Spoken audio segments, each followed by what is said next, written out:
Martes 5 de septiembre en Espíritu Canal, bienvenidos a esta mañana que el Señor nos regala. Hagamos oración en el nombre del Padre, del Hijo y del Espíritu Santo. Amén. Rey Todopoderoso, Dios del pueblo, nosotros reconocemos nuestra limitación humana, nuestros pecados, nuestros errores, pero sobre todo tu misericordia.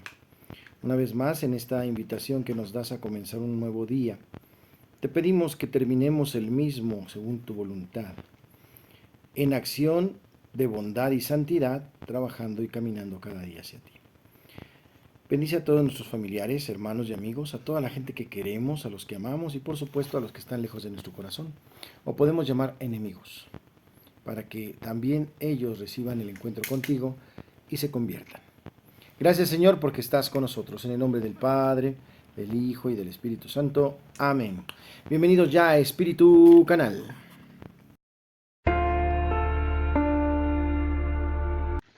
Lectura del Santo Evangelio según San Lucas capítulo 4 versos 31 al 37. En aquel tiempo Jesús fue a Cafarnaún, ciudad de Galilea, y los sábados enseñaba a la gente. Todos estaban asombrados de sus enseñanzas, porque hablaba con autoridad. Había en la sinagoga un hombre que tenía un demonio inmundo. Se puso a gritar muy fuerte: «¡Déjanos! ¿Por qué te metes con nosotros, Jesús Nazareno? ¿Has venido a destruirnos? Sé que tú eres el Santo de Dios». Pero Jesús les ordenó: «Cállate y sal de este hombre». Entonces el demonio tiró al hombre por tierra, en medio de la gente. Salió de él sin hacerle daño. Todos se espantaron y se decían unos a otros: «¿Qué tendrá su palabra? Porque da órdenes con autoridad y fuerza a los espíritus inmundos y estos se salen». Y su fama se extendió por todos los lugares de la región. Palabra del Señor. En el Evangelio de hoy, el contacto de Jesús con los demonios hace entender la gran diversidad. Se cumple el Génesis 3:15, donde pone enemistad entre Satanás y la mujer y su linaje. O sea, Jesús, nuestro Señor, hay una rivalidad tremenda. Satanás, al reconocer a Jesús, pues le pide, ¿verdad? Le habla, trata de reconocerlo, y Jesús le dice: cállate, cállate, enmudece, y expulsa. Aquí hay un exorcismo impresionante. Pedir al Señor que libere a tantas personas que están atrapadas en los vicios satánicos o en el encuentro con el maligno, que ayude a tantas personas que están presas dentro de sí mismas, que el Señor sea nuestra liberación y también nuestra prevención, que sepamos detener al alma antes de que se deje llevar por las acechanzas del enemigo. Pedimos al Señor, que es todopoderoso y que nos ama, que nos ayude a cuidarnos de todo este tipo de cosas que desgraciadamente en nuestra ignorancia muchas veces provocamos. En el Evangelio de hoy.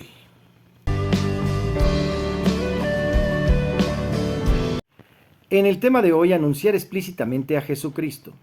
Muchos católicos se están alejando hacia otras religiones, en particular a confesiones y sectas protestantes. Algunos de ellos dicen que hasta se cambiaron, encontraron a Jesucristo. Encontrarse con Cristo cambia sus vidas. Es cierto que cuando vamos a las comunidades insistimos mucho en el querigma, anuncio explícitamente a Jesucristo como único Salvador. Vemos que el pueblo tiene hambre de conocerlo y seguirlo. Es preciso preguntarnos por qué no saciamos esa hambre. ¿Por qué callar su nombre y su persona? ¿Por qué no darle a Jesucristo el lugar que le corresponde? ¿Por qué no poner siempre la Eucaristía como centro de toda reunión? ¿Por qué callar el querigma? Es verdad que en las culturas ya está la semilla del verbo, pero ¿por qué quedarnos solo en ella sin anunciar que la plenitud de la revelación está en Cristo? Ciertamente que el testimonio de vida es fundamental, pero se requiere el anuncio explícito, adaptado a las diversas circunstancias y constantemente actualizado. Hace falta anunciar que Cristo es el camino, la verdad y la vida, que Él es Dios de Dios, luz de luz, Dios verdadero de Dios verdadero, aunque no falte quien diga que eso de Dios es incomprensible para la gente. Es mencionar y notar que los sencillos lo entienden muy bien. ¿No será esto una imposición o violencia contra la libertad religiosa? ¿Para qué anunciar el Evangelio si lo que salva es la rectitud de corazón? ¿No bastan las semillas del verbo esparcidas por el reino de los cielos, por el reino de la tierra también? Bueno, pues ahí sería una falacia, sería una mentira. Si todas las religiones van a lo mismo, ¿qué caso tiene la evangelización? ¿Para qué evangelizar a los indígenas cuando ellos viven mejor que nosotros? Hermanos, miren, proponer la verdad evangélica y la salvación que ofrece Jesucristo y hacerlo con respeto y sin coacción, lejos de ser un atentado contra la libertad religiosa, es un homenaje a esta libertad a la cual se ofrece la elección de camino, que incluso los no creyentes juzgan noble y exaltante. Es un derecho y un deber en todo evangelizador proponer la verdad de Cristo, y es un derecho de todos el recibir el anuncio de la buena nueva de salvación, que es el mismo Cristo. Jesucristo se identifica con el reino y callarlo sería una vergüenza. Todos los obispos en Aparecida dicen, aquí está el reto fundamental que afrontamos, mostrar la capacidad de la Iglesia para promover y formar discípulos y misioneros que respondan a la vocación recibida y comuniquen por doquier, por donde desborde de gratitud y alegría, el don del encuentro con Jesucristo nuestro Señor. No tenemos otro tesoro que este, no tenemos otra dicha ni otra prioridad que ser instrumentos del Espíritu de Dios en Iglesia, para que Jesucristo sea encontrado, seguido, amado, adorado, anunciado y comunicado a todos, no obstante todas las dificultades y resistencias. Este es el mejor servicio, su servicio, que la Iglesia tiene que ofrecer a las personas y naciones. Conocer a Jesús es el mejor regalo que puede recibir cualquier persona. Haberlo encontrado en nosotros es lo mejor que nos ha ocurrido en la vida, y darlo a conocer con nuestras palabras y obras, ¡ay! Ese es nuestro gozo, nuestra alegría. Conocer a Jesús por la fe es nuestro gozo. Seguirlo es una gracia, y transmitir este tesoro a los demás es un encargo que el Señor, al llamarnos y elegirnos, nos ha confiado. ¿Qué hacer? Bueno, pues primeramente estar enamorados de Cristo. Un enamorado no puede dejar de anunciar el mundo que solo Él salva. Si sin Cristo no está, pues no hay luz, no hay esperanza, no hay amor, no hay futuro. Lo primero es vivir por Él, con Él y en Él. Pues no todo el que dice Señor, Señor, sino el que hace la voluntad del Padre. Seguirlo muchas veces es ir en contracorriente. Es ir en contra de lo establecido, es ir en contra del mundo. El apostatar por Él y vivir como Él es vivir conmigo contento trabajando. Ningún elemento puede faltar. No nos hicimos cristianos para servir a los pobres, sino por el Señor, al que luego encontraremos en los pobres. Si no existe este fundamento en el corazón, todo se desbaratará muy pronto, ¿no? La gente que entra a todos los grupos, pero Cristo no entra en su corazón. Lo que no se conoce se rechaza. Hay que descubrir a Cristo en las culturas, anunciarlo explícitamente, ayudar a madurar en la fe cristiana y purificar lo que no es conforme al Evangelio.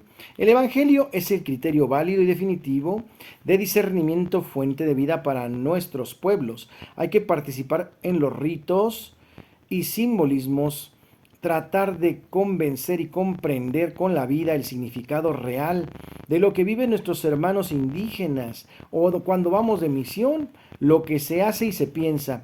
Hay que aprender a respetar siempre, acceder de esa manera a Cristo en sus formas de asumir y expresar su mensaje. Pero también hay que presentarles a Jesucristo vivo, al Espíritu y a María. Ellos no lo rechazan, sino que lo aceptan con gozo y como fuente de liberación. Cuando nuestros hermanos descubren la Eucaristía, le dan grande valor. Ellos le tienen mucho respeto y la tratan con mucha delicadeza. La Eucaristía es anunciar el encuentro con Cristo. No es espiritualismo alienante ni enajenación de los sufrimientos del pueblo. Todo lo contrario, todo lo contrario. Cristo necesita también hoy de jóvenes, nueva sangre para nuestros grupos. ¿Se han dado cuenta que nuestros grupos están llenos de personas adultas? Qué bueno, son gente muy valiosa que ha trabajado mucho en el movimiento, pero necesitamos sangre nueva, ¿cómo de que no? Hoy vivimos una batalla de muerte contra la vida. La vida es amenazada por fuerzas hostiles, la familia está siendo atacada, los niños son los más frágiles. Cristo necesita a los más jóvenes, a la nueva sangre, para que nos empujen, para que anuncien la vida. Por eso digan sí a la vida. La lucha es larga y seguirá. Pongan, como dijo San Juan Pablo II, su entusiasmo y sus talentos al servicio de la vida. No teman anunciar a Cristo Jesús.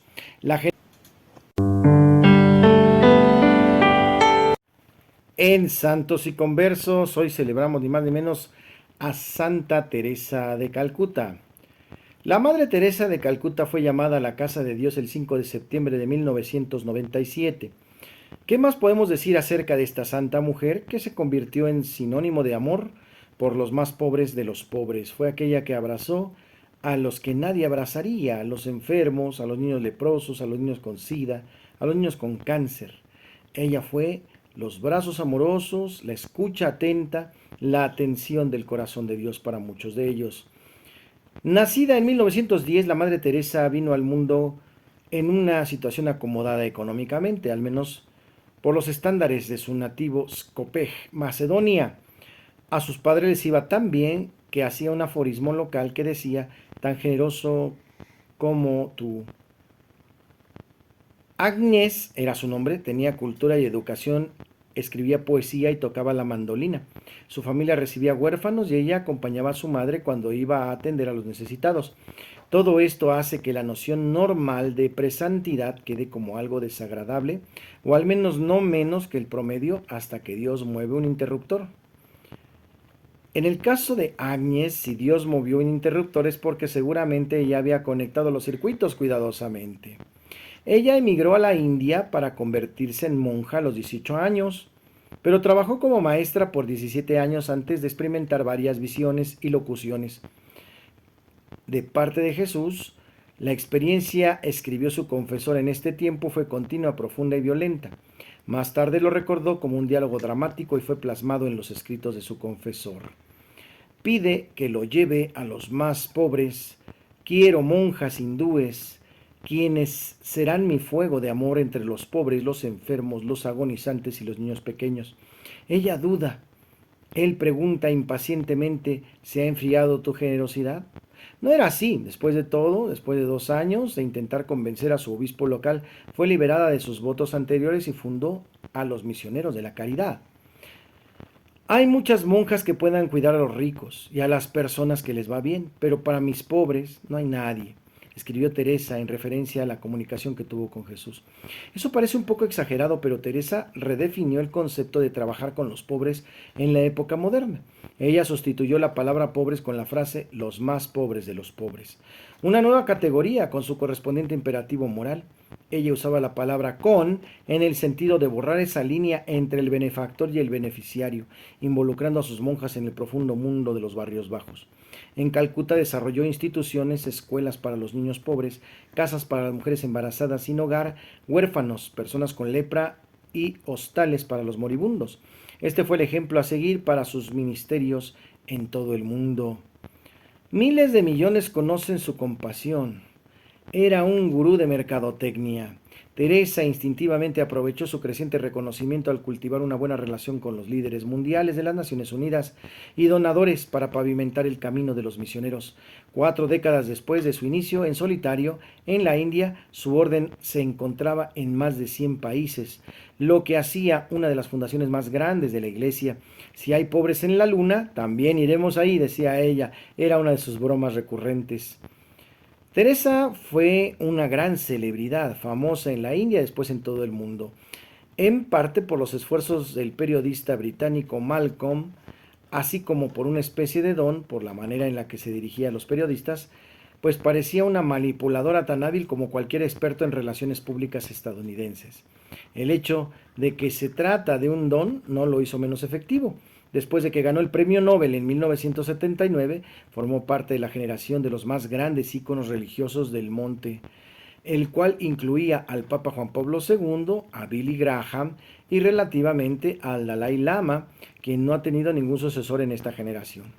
De entre todos ellos, Teresa logró el estatus más puro de la cultura pop, al ser uno de los pocos íconos en tener una amistad con la entonces princesa Diana de Gales.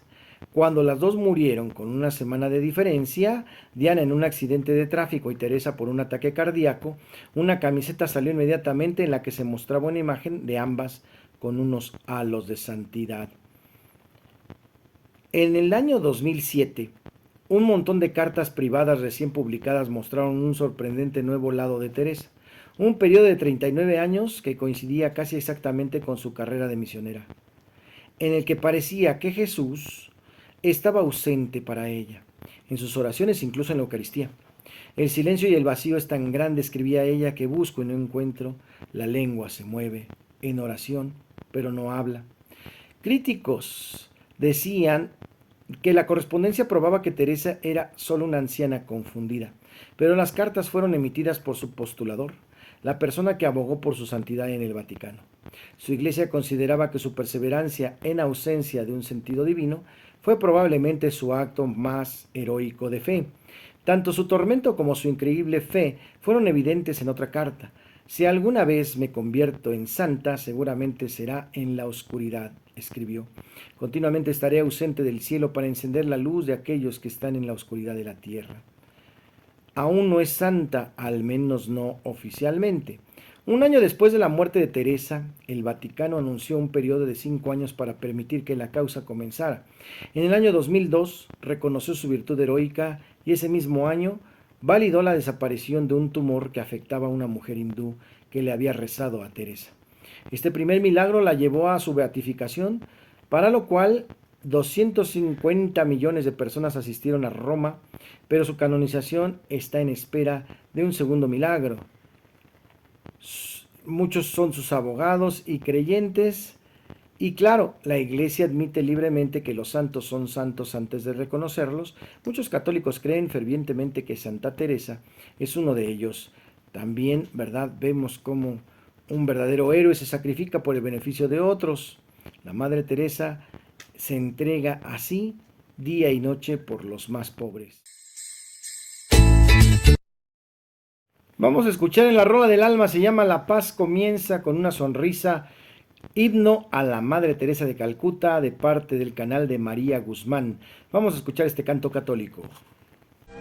A ti que peleaste con uñas y dientes, valiente en Calcuta y en cualquier lugar, a ti premio Nobel de amor, caricia de paz al dolor. En el chiste, papá, ¿me resuelves este problema de matemáticas? Responde el papá, no, hijo, no estaría bien.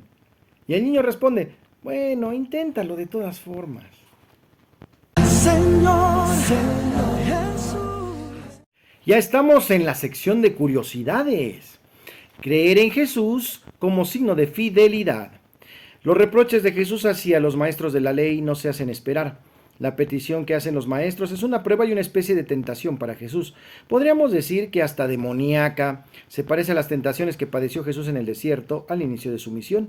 Jesús es cuestionado, tentado para que despliegue su poder, que lo que hace de su misión, ¿verdad?, es que se vea como algo espectacular, que brille y que deje a todos pasmados en estupor. Jesús no cae en esas trampas malignas. Notemos que también nosotros podemos estar sujetos a esas pruebas y caer en esa misma tentación.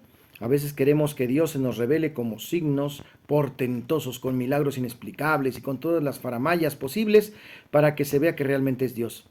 Sí, a veces queremos un Dios que esté a nuestra medida y semejanza, que lo podamos manipular porque está a nuestro servicio, que haga nuestra voluntad y actúe como nosotros queremos. Desde su lógica y propuesta, Jesús con razón les dice que son una raza perversa y adúltera, rememorando la experiencia del pueblo de Israel en el desierto, pues en el camino al pueblo murmura, traiciona y rompe la alianza de amor y fidelidad al Dios que camina cada día con su pueblo.